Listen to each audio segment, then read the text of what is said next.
Amazi ava muri Tanganyika na Rusizi aha hose buzuye na hariya hirya hose buzuye.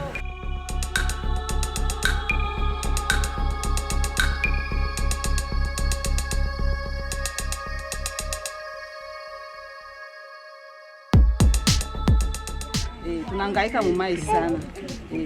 Kama sisi wapangaji wama tunahangaika. Hatuna pesa za kulipa nyumba.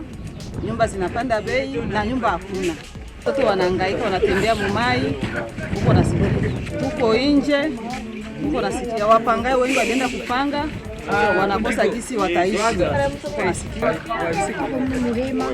hema nayo imeisha, ndani ya hema chakula pia hatuna, tunasumbua na njala, matatizo kwa mingi, hema baridi kwa mingi.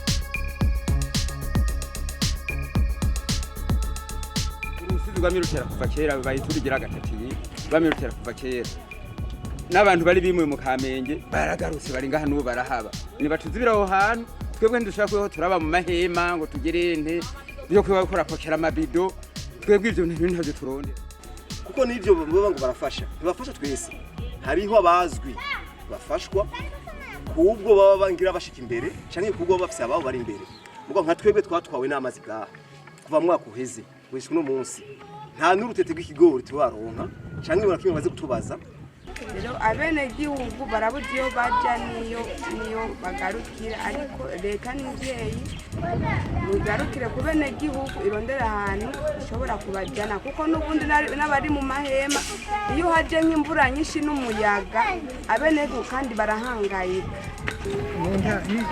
nabo bakuru barabizi yuko tuteka hana mukuru arasora ngaha ngo turaba uko merewe. Ibikoresho by'ishuri byose byaratwawe byo mu nzu imwe biratwagwa niyo ariko leta idufasha guseka twimura handi kuko kwami dufasha igihe cyose ivuga ibigori